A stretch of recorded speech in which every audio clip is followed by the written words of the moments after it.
Sergeant Josh Hansen pushed open the door of the abandoned mill and froze.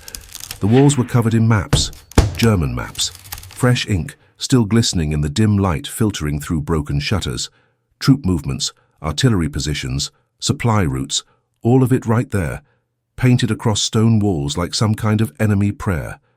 His hand tightened on his rifle. Behind him, 12 exhausted men waited in the snow, their breath rising in frozen clouds. He had brought them here for shelter, for a few hours of rest before the long walk back to friendly lines. Now he was staring at intelligence that could change everything. And then he heard it. Voices outside, German voices. Close, getting closer. The door handle behind him began to turn. Before we continue, please subscribe to the channel and let us know where you're listening in the comments. The patrol had gone wrong 6 hours earlier. They had been moving through the Apennine foothills, 12 men from the 92nd Infantry Division's reconnaissance unit, tasked with mapping German defensive positions along the Gothic line. Simple job. Get in, observe, get out. But the mountains had other plans. A sudden snowstorm rolled in just after dawn. Visibility dropped to nothing, and by the time they could see again, they had walked straight into a German supply convoy.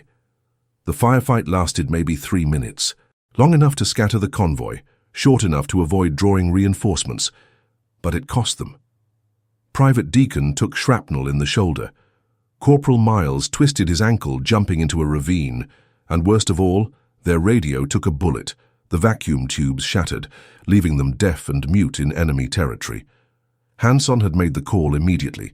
No radio meant no air support, no artillery, no way to call for extraction. They were 40 miles behind enemy lines with wounded men and a storm closing in. The only option was to move on foot, head south toward Allied positions, and pray they didn't run into another patrol. They walked for hours. The snow came down heavy and wet, soaking through their wool coats and turning their fingers numb. Deacon stopped complaining after the first mile, which worried Hansen more than the complaints had. The kid's face had gone pale, his breathing shallow. The shrapnel wound was worse than it looked. By late afternoon, the temperature dropped below freezing. The men were stumbling now, their boots crunching through ice-crusted snow, their rifles held loose in frozen hands. Hanson knew they wouldn't make it through the night without shelter. If the cold didn't kill them, exhaustion would, or the Germans would. That's when they saw the mill. It sat in a narrow valley, half hidden by bare trees and drifts of snow. An old stone building, 3 stories tall, with a wooden water wheel frozen solid against its eastern wall. The windows were dark, the door hanging crooked on rusted hinges. It looked abandoned. It looked perfect. Hanson raised his fist, and the squad stopped. He scanned the tree line, looking for movement, listening for sounds that didn't belong. Nothing, just wind and the creak of frozen branches. He motioned to Corporal Hayes, his second in command, and together they approached the mill, rifles up, moving slow. The door wasn't locked. It swung open with a groan that made Hansen wince. Inside, darkness. He waited, letting his eyes adjust, his finger resting lightly on the trigger.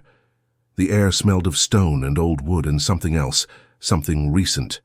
Tobacco smoke, faint but unmistakable. Hayes caught it too.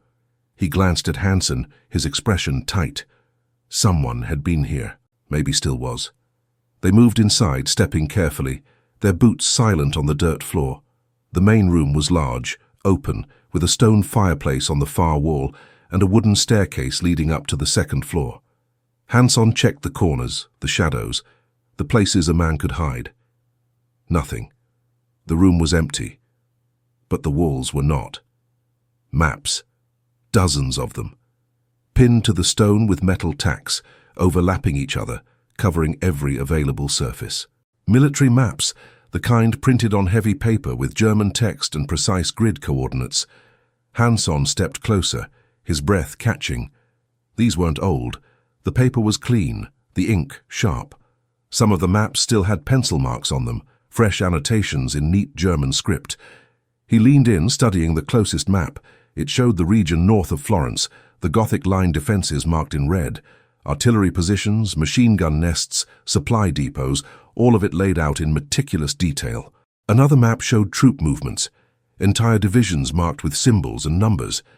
A third showed railway lines and bridges, each one labelled with tonnage capacity and defensive strength. Hayes whistled softly. This is command-level intelligence. Hanson's mind raced. They had stumbled into something big. This wasn't just a map or two left behind by a retreating unit. This was a planning room, an intelligence post. Whoever had set this up was coordinating operations across the entire front. And judging by the fresh tobacco smell, they had been here recently, maybe as recently as this morning. He turned to Hayes. Get the men inside. Quietly. No noise, no lights. I want sentries on every approach. Hayes nodded and slipped back outside. A moment later, the squad filed in, moving like ghosts, their faces haggard and drawn. They spread out instinctively, some taking positions by the windows, others checking the staircase and the back rooms. Deacon slumped against the wall, his good hand pressed against his shoulder, his eyes half closed. Private Coleman, the squad's unofficial medic, knelt beside him and peeled back the blood-soaked bandage. He didn't say anything, but the look he gave Hanson was enough. The kid needed a hospital, not a freezing stone room in the middle of nowhere. Hanson clenched his jaw. One problem at a time. He moved to the center of the room, studying the maps again, trying to make sense of the layout.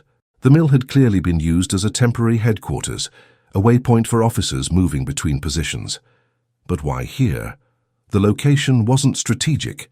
It was isolated, exposed, miles from any major road or railway, unless that was the point, unless they wanted somewhere quiet, somewhere no one would think to look. Private Lewis, a wiry kid from Detroit with sharp eyes, stepped up beside him. Sarge, you seeing what I'm seeing? Hanson nodded. It's a gold mine. If we can get this back to command, Lewis cut him off. If we can get back at all, fair point. They were still 40 miles from friendly lines, still exhausted, still carrying a wounded man. And now they were standing in the middle of what was probably a very important German intelligence post. If the enemy came back and found them here, it wouldn't be a firefight. It would be an execution. He turned to address the squad, keeping his voice low. Listen up. We're in a German intel post. Those maps on the walls are fresh, which means they're still using this place. We stay quiet, we stay out of sight, and we move out before dawn. Understood? The men nodded, their faces grim. They understood. They also understood that staying quiet in a stone building with 12 men and no heat was easier said than done. Hanson assigned watch rotations, 2 men at a time, eyes on the approaches. The rest huddled together near the far wall, as far from the windows as possible. No fire, no talking, no moving unless absolutely necessary.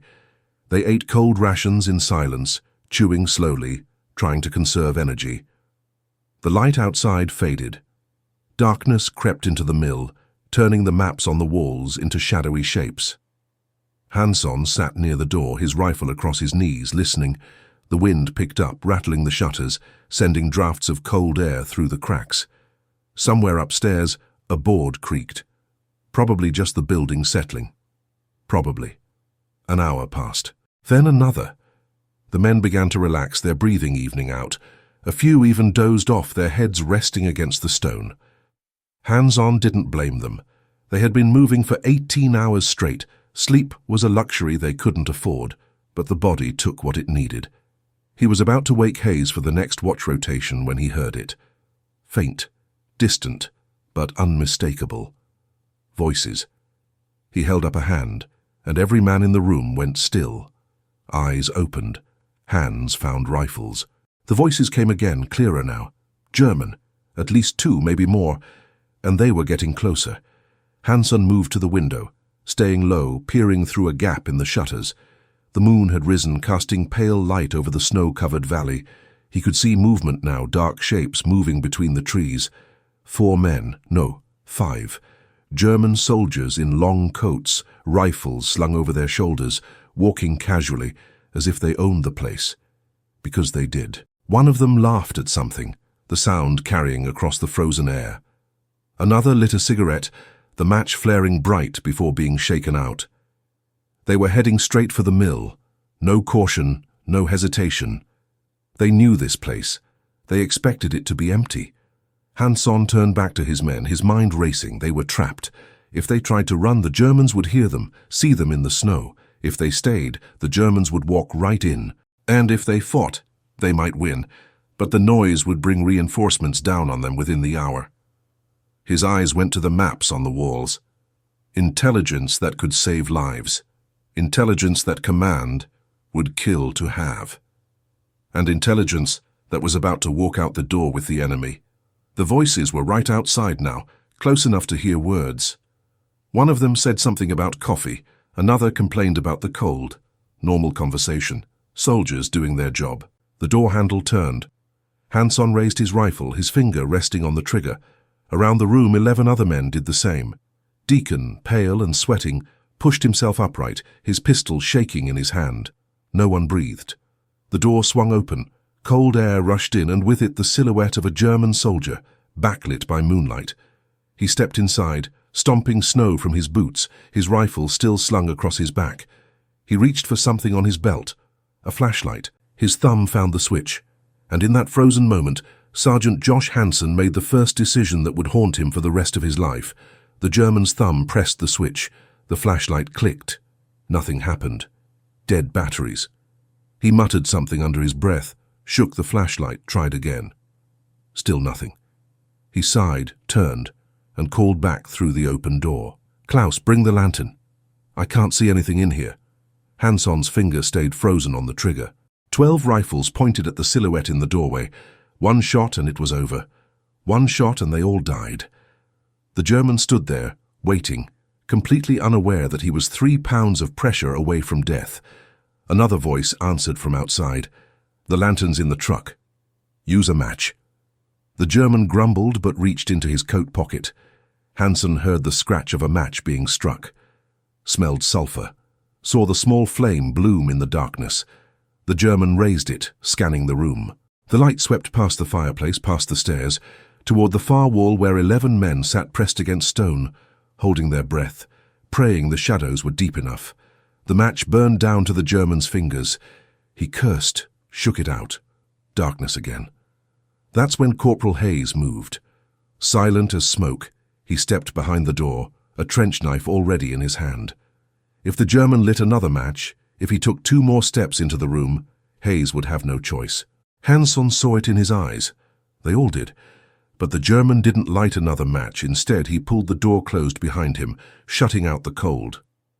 "It's freezing in here," he called to his companions. "The stove's not even lit." "Why did command pick this miserable place?" "Because no one comes here," another voice answered. "That's the point." Footsteps crunched in the snow outside, moving away from the door. Hanson's heart hammered against his ribs. The German was still inside, standing maybe 6 feet away. Close enough to hear if anyone breathed too hard, close enough to smell the gun oil on their rifles, but the darkness held. The man couldn't see them. Not yet. The German fumbled with something. A moment later, Hanson heard the scrape of a chair being dragged across the floor. The man sat down heavily, right near the door.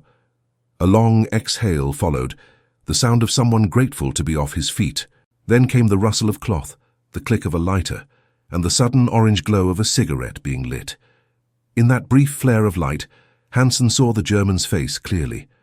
Young, maybe 22, pale skin, tired eyes, a thin scar running along his jaw. Just a soldier, cold, exhausted, doing his job. For a moment, their eyes almost met across the darkness. Then the lighter snapped closed, and the face disappeared back into shadow. The cigarette's tip glowed red as the German inhaled. Smoke drifted through the room, acrid and sweet. Hanson watched that small point of light, his mind racing. One soldier, alone. They could take him silently, hide the body, be gone before the others noticed. It would buy them time. Maybe enough time to reach Allied lines with the maps. But Hayes was already shaking his head. He had read Hanson's thoughts and rejected them. Too risky. The other Germans were right outside. One sound, one struggle, and they'd come running. Better to wait. Better to stay invisible. Outside voices continued. The Germans were setting up something, Hanson couldn't tell what. He heard metal clanking, equipment being moved. One man complained about the cold. Another mentioned something about a briefing at 0700. A third laughed and said, if the Americans knew what they had planned, They'd be running all the way back to Rome. The German inside the mill stood suddenly. His cigarette fell to the ground, still lit. He ground it out with his boot and walked toward the stairs. Hanson's pulse spiked. If he went upstairs, if he checked the second floor, he'd see the extra footprints in the dust. He'd see the discarded ration tins Coleman had stupidly left on the landing. He'd know. But the German didn't climb the stairs. He stopped at their base, looking up into the darkness. Then he turned and walked back to the door. Good enough, he muttered to himself. No one's been here. He pushed the door open and stepped outside. Cold air rushed back in. Hanson heard him call out to the others. It's clear, just like last time. No one ever comes to this place. A different voice responded, sharp and commanding. Good. Get the equipment inside. We have 2 hours before the courier arrives. I want everything ready. Equipment. Courier. 2 hours. Hanson's mind processed the words, each one making the situation worse. The Germans weren't just passing through. They were staying, and they were expecting someone else. Through the gap in the shutters, Hanson watched as the soldiers began unloading a truck he hadn't seen before. It must have been parked on the far side of the mill, hidden from view. They carried in wooden crates, canvas bags, and a large metal case that took 2 men to lift. An officer supervised, his long coat unbuttoned despite the cold, his face hidden beneath the shadow of his cap. The soldiers made 3 trips. Each time they came through the door, walked right past the Americans hidden in the darkness and disappeared up the stairs to the second floor. Hanson counted footsteps. 5 men, all armed, all moving with the casual confidence of soldiers in friendly territory. On their last trip, one of them stopped near the fireplace. He knelt, examining something. For a horrible moment, Hanson thought he had found a boot print, a scuff mark, some evidence of their presence. But the soldier was just checking the flue. It's blocked, he called upstairs. Should I clear it? No, the officer's voice came back. We're not staying long enough for a fire. Just set up the radio and the maps. The courier will want to review everything before he leaves. Radio, maps, courier. Hanson felt the weight of those words settle over him like snow. This wasn't just a rest stop. It was an active intelligence hub. And whatever they were planning was important enough to risk a meeting this far behind their own lines. The soldiers finished their work and gathered upstairs. Hanson could hear them moving around directly above his head, their boots creaking on old floorboards. Furniture scraped, papers rustled. Someone cranked a hand generator for the radio, the mechanical whine cutting through the silence. Then, finally, voices, muffled by the ceiling, but clear enough to understand. The officer was speaking, his tone clipped and professional. The assault begins at 0400. 3 divisions will hit the American positions here, here, and here. He paused, presumably pointing at a map. The 92nd will be the primary target. Intelligence suggests they're understrength and poorly supplied. We break through their lines, we cut off the entire 5th Army salient. Hanson's blood went cold. They were planning an offensive against his division. And they knew exactly where to hit. Another voice joined in, younger, uncertain. What about reserves? The Americans have armor in the valley. The officer scoffed.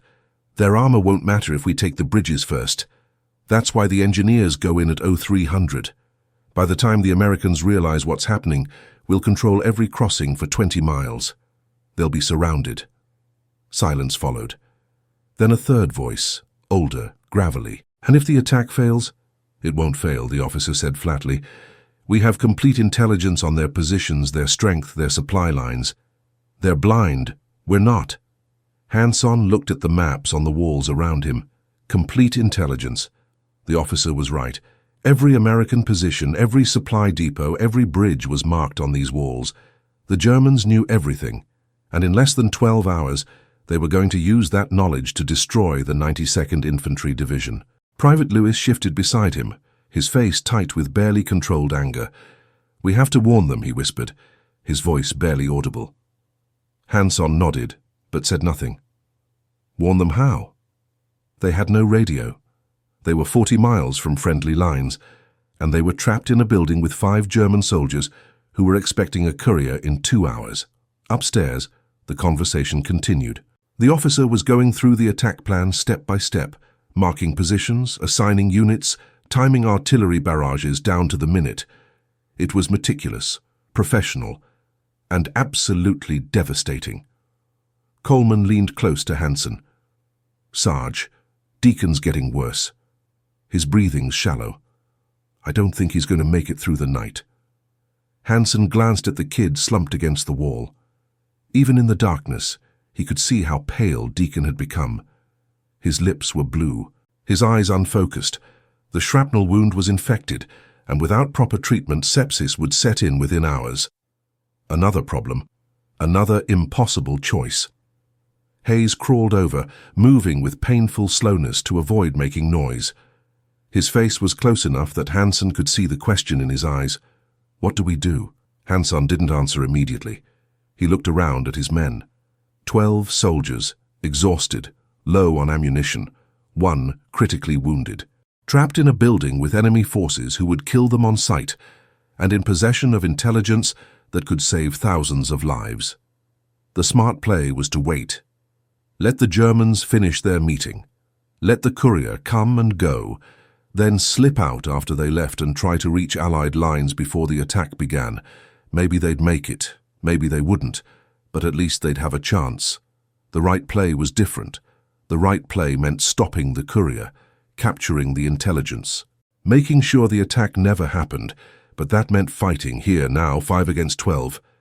Poor odds, but not impossible, except it wasn't just 5. It was 5 now, plus however many would come with the courier. And the moment shots were fired, every German unit within 10 miles would converge on this mill. Upstairs, a chair scraped. One of the soldiers was coming back down. Hansen motioned for silence, and his men froze. The German descended the stairs slowly, his boots heavy on the wooden steps. He reached the ground floor and walked to the door, pushing it open. He called out to someone outside. "Klaus, bring up the coffee. The Major wants it hot." The door closed. Footsteps retreated. But now Hansen knew something new. The officer upstairs was a major, which meant he was important, which meant the intelligence he carried was important. Time stretched. Minutes felt like hours. The temperature continued to drop. Hansen's fingers were numb inside his gloves. His legs ached from staying motionless, but he didn't move. None of them did. They were statues, ghosts, invisible. Then, cutting through the silence, came a new sound. Distant at first, then growing louder. An engine. A vehicle approaching from the north. Upstairs, someone said, "That's him. The courier's here." Hansen heard chairs pushing back, boots moving. The Germans were preparing to receive their visitor. This was it. The moment that would decide everything. In the next few minutes, information would be exchanged, plans would be finalized, and the fate of thousands of soldiers would be sealed, unless Hansen did something about it. He looked at Hayes, at Lewis, at Coleman and the others. He saw the question in their eyes, the same question he was asking himself. Do we fight, or do we hide? Outside, the engine cut off. A door slammed. Footsteps crunched through snow. The courier was walking toward the mill, toward the maps, toward the intelligence that would win the Germans their offensive. Hansen's hand tightened on his rifle. The weight of command pressed down on him, heavier than any pack he'd ever carried. Whatever he decided in the next 10 seconds would change everything. The door opened. A man stepped inside, brushing snow from his shoulders. In the moonlight, Hansen saw the insignia on his collar, a colonel, even more important than he'd thought. The colonel stamped his feet and looked up toward the second floor. "Major, are we ready to begin?" "Yes, sir," came the reply. "Everything's prepared. Good." The colonel started toward the stairs. "We don't have much time. The offensive begins in 11 hours, and I need to confirm these positions personally before I authorize the attack.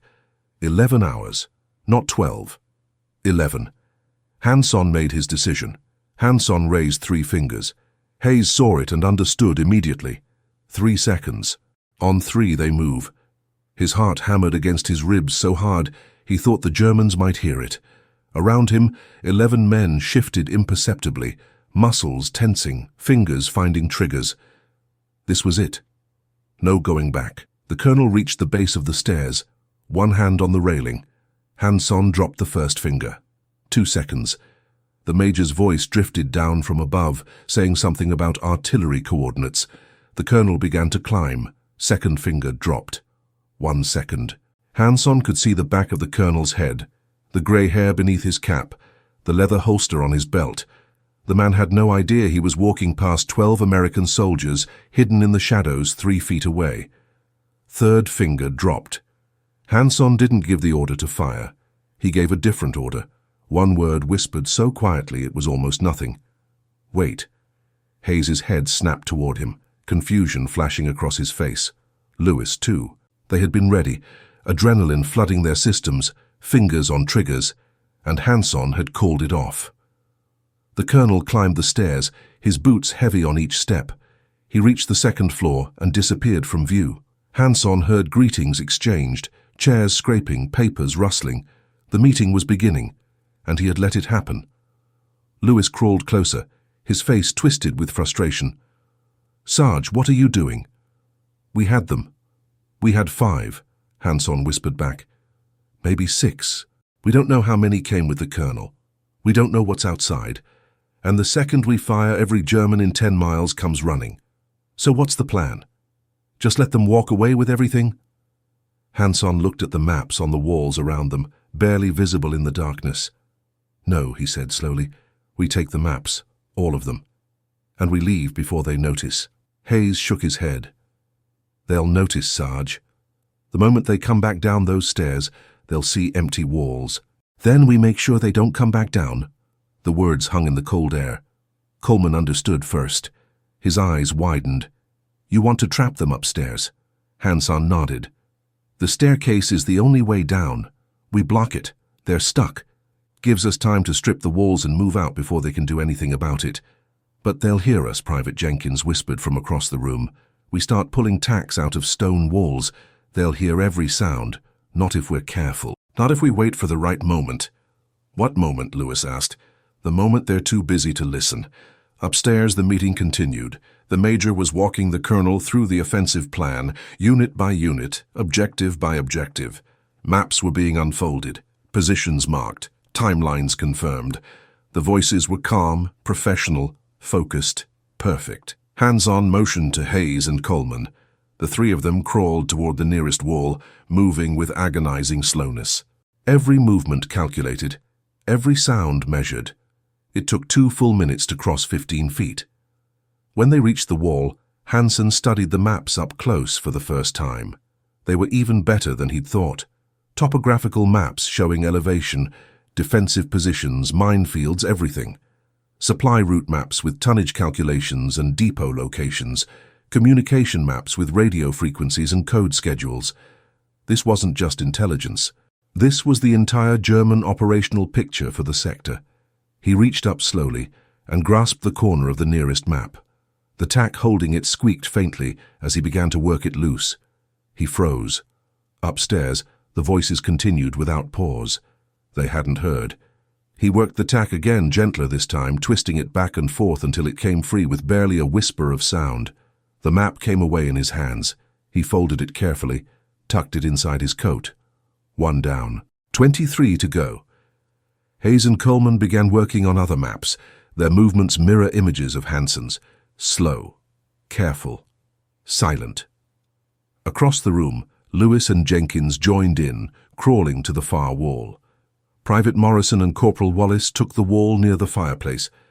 They worked in darkness, their fingers finding tacks by feel, removing them one by one, while 6 German officers planned an offensive 12 feet above their heads.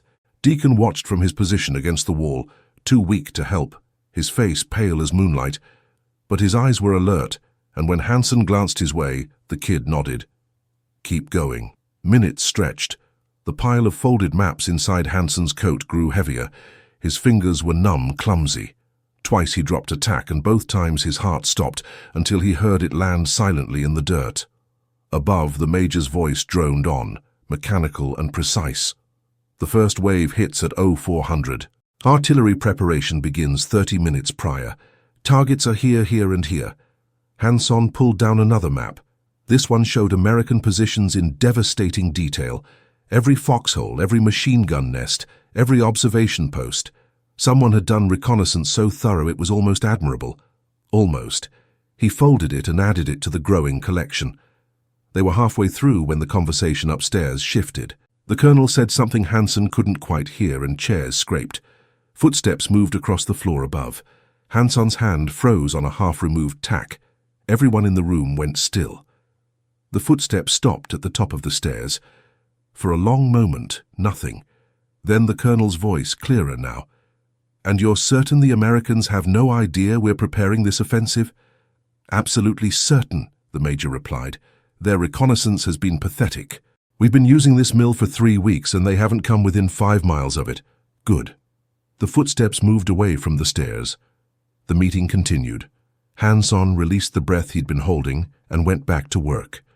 They had to move faster. Every minute they stayed increased the risk of discovery.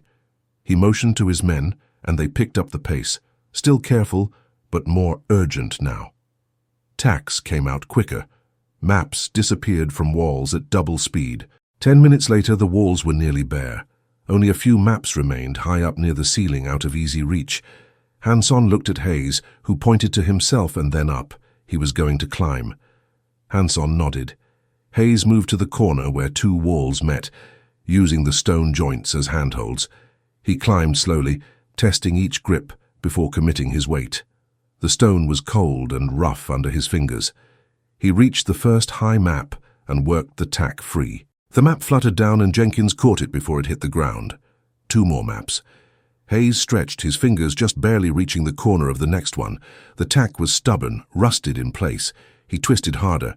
The tack squeaked. Above, the conversation paused. "Did you hear something?" one of the Germans asked. "Just the wind," another replied. "This place is falling apart." Hayes didn't breathe, didn't move, just stayed frozen against the wall, his fingers still gripping the tack. 5 seconds passed. 10. The conversation resumed. Hayes pulled the tack free and grabbed the map as it fell. One more, the last one, high up in the corner above the door. Hayes traversed the wall, moving hand over hand, his boots finding purchase in the rough stone. He reached the final map and tugged it free. Done. He climbed down, and Hansen counted his men. All present. All loaded with folded maps stuffed inside coats, wrapped around bodies, tucked into packs. They had stripped the room clean. Now came the hard part. Hanson pointed to the staircase. They needed to block it, trap the Germans upstairs long enough to get away.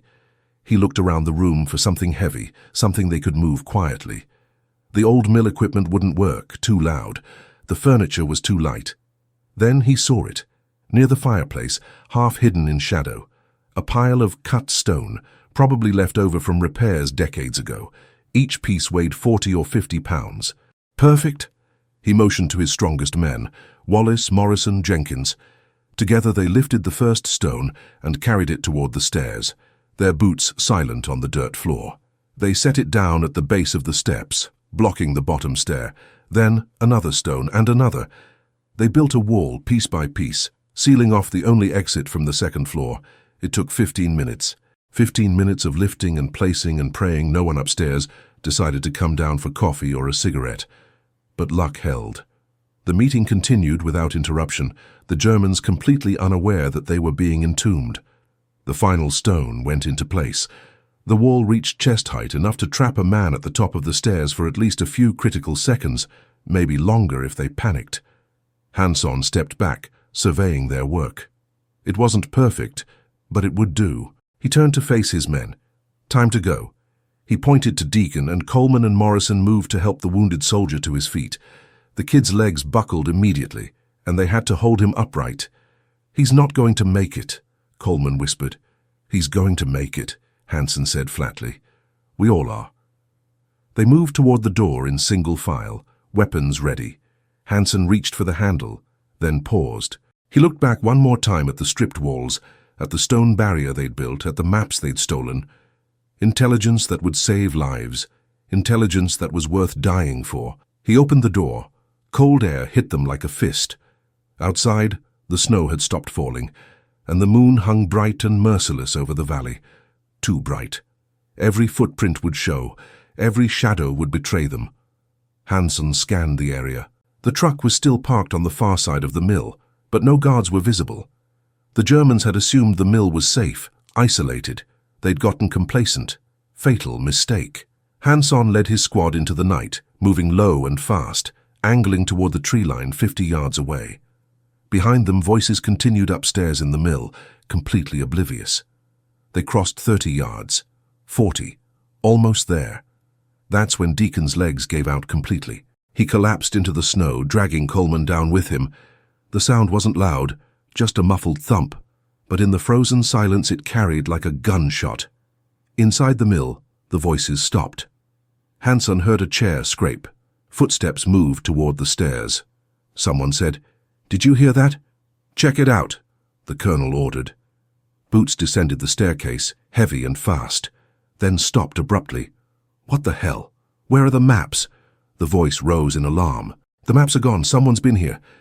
More footsteps, multiple soldiers rushing to the stairs, then shouting as they discovered the stone barrier. "They're blocked in," someone yelled. "It's a trap."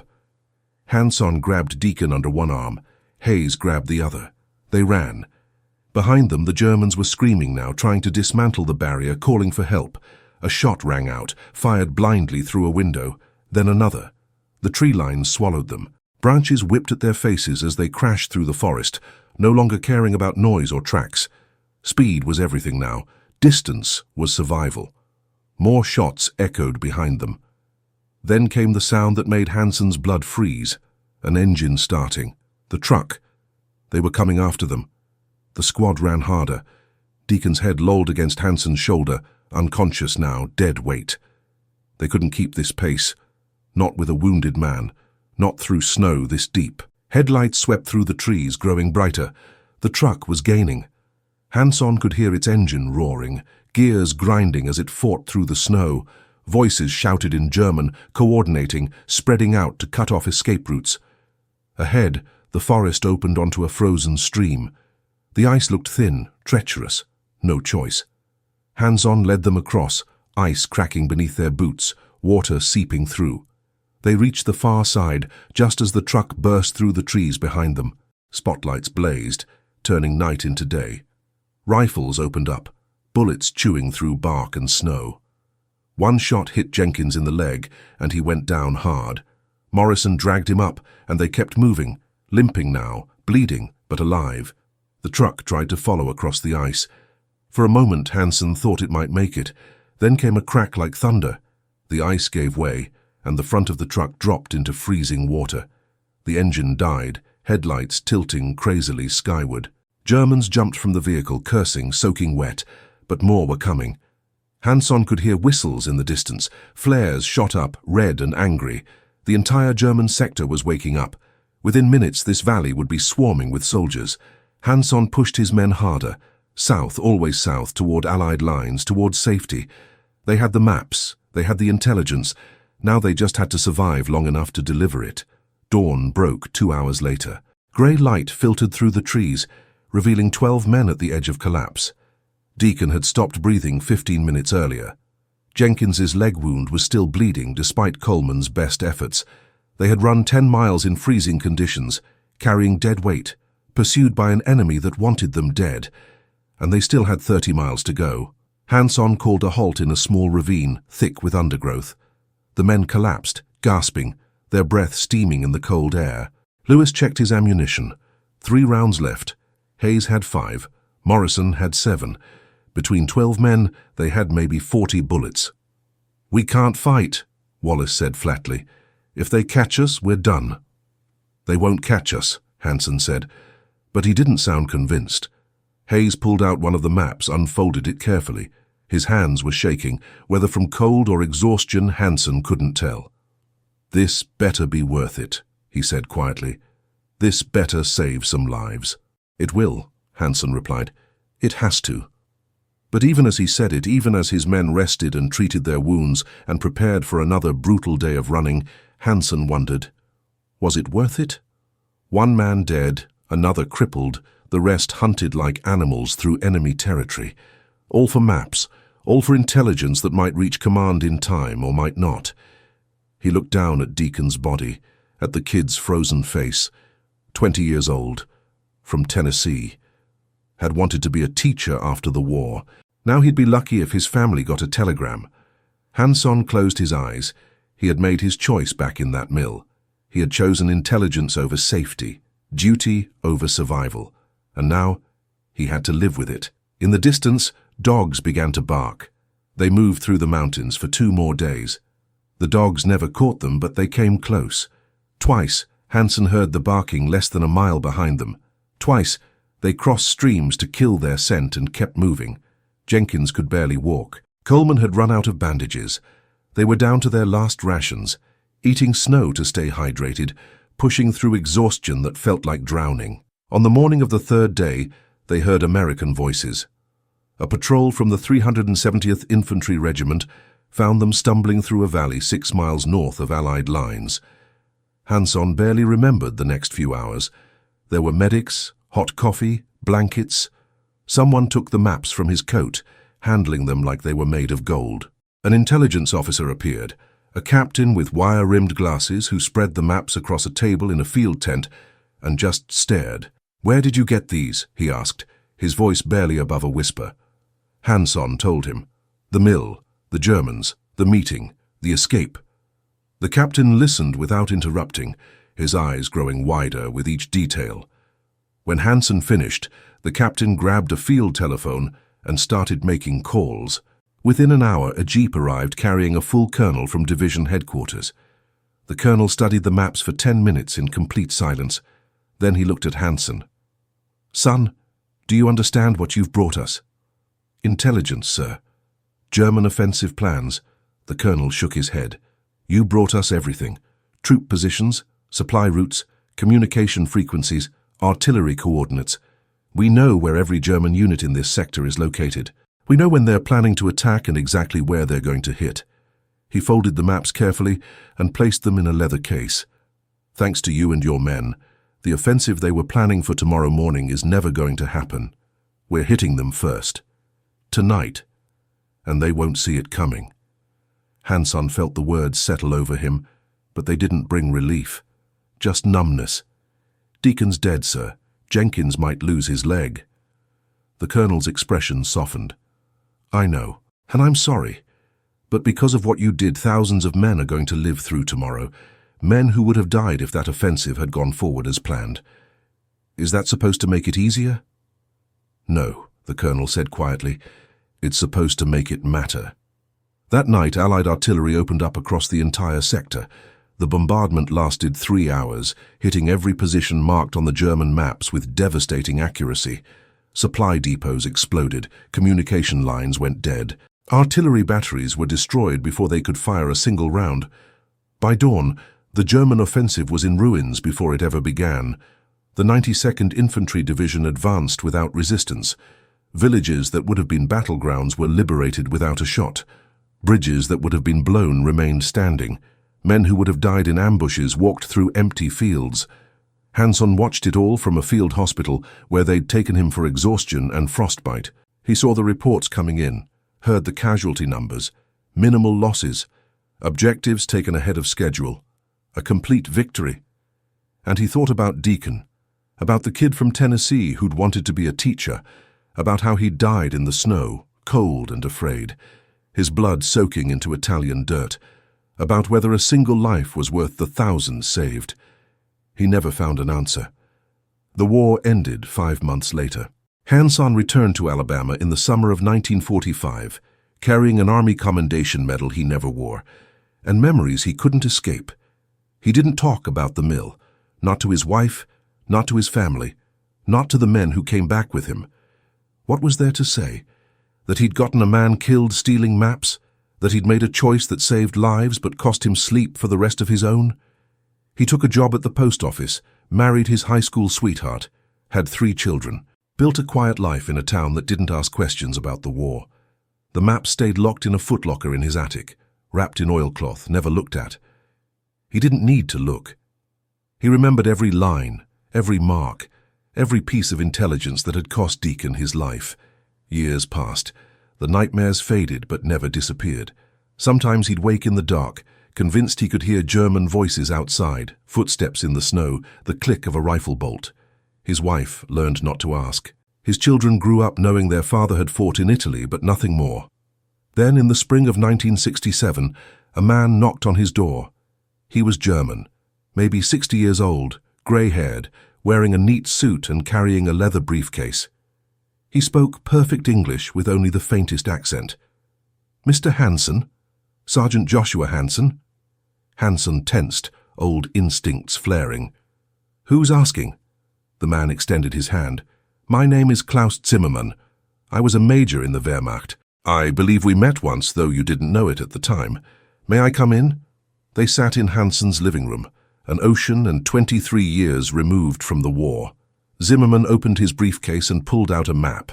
Not a copy, the original. Yellowed with age, creased from folding, but unmistakable. Hanson recognized it immediately. It was one of the maps from the mill, the one showing the planned offensive. "You took this from us," Zimmermann said quietly. "You and your men." Hanson said nothing. His throat had gone tight. "I was in that mill," Zimmermann continued. "I was the major, the one planning the offensive. We never saw you, never heard you. You were ghosts." He traced a finger along the map's edge. "When we discovered what you'd done, when we realized you'd taken everything and trapped us upstairs like amateurs, I wanted to kill you. We all did. We hunted you for days." "Why are you here?" Hansen asked. Zimmermann looked up. "Because I need you to understand what you did. That offensive would have been my victory, my career. I had 3 divisions ready, perfect intelligence, complete surprise. It would have cut your lines in half, thousands of American casualties, a strategic disaster." Hanson's jaw tightened. "I know what it would have done." "No," Zimmermann said. "You know what you prevented, but you don't know the cost. After the war, I spent 2 years in a POW camp. I lost everything, my career, my reputation, because I was the intelligence officer who let an American squad steal our entire operational plan." He smiled, but there was no humor in it. They called it the Mill Incident, the greatest intelligence failure of the Italian campaign. "Good," Hansen said flatly. "I'm not here for sympathy," Zimmermann replied. "I'm here because I've spent 20 years trying to understand how you did it.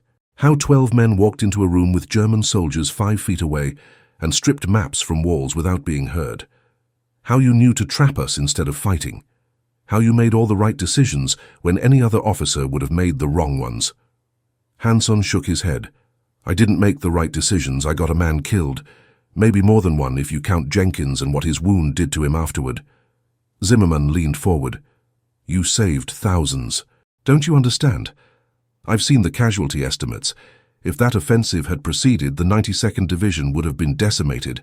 The entire Allied advance would have stalled for weeks. Instead, you turned our attack into a rout. You changed the war." "I changed one battle," Hansen said quietly. "One battle that saved countless lives." Zimmermann placed the map on the coffee table between them. "I brought this because I thought you should have it. A reminder of what you accomplished." Hanson looked at the map, at the neat German script, at the positions and coordinates that had once represented death and now represented nothing but memory. "I don't need reminders. I was there. So was I. And I've spent 2 decades wondering if I would have had the courage to do what you did, to make the hard choice, to sacrifice for the greater good." He stood, extending his hand again. "You were a good soldier, Sergeant Hansen. Better than I was." Hansen didn't take the hand. He couldn't, because the weight of those words pressed down like the weight of maps inside his coat, like the weight of Deacon's body across his shoulders. After Zimmermann left, Hansen sat alone in his living room, staring at the map. His wife found him there hours later, silent tears running down his face. She didn't ask. She just sat beside him, her hand in his, until darkness filled the room. That night, for the first time in years, Hansen pulled down the footlocker from the attic. He opened it and spread out all the maps he'd carried from that mill, 24 pieces of paper that had cost 1 life and saved thousands. He traced the lines with his finger, remembering frozen nights and desperate choices and the sound of dogs barking in the distance.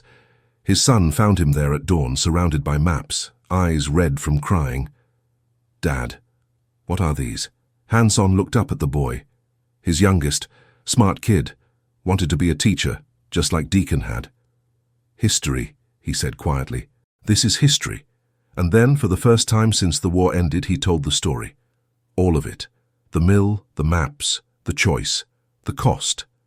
When he finished, his son asked the question Hansen had been asking himself for 23 years.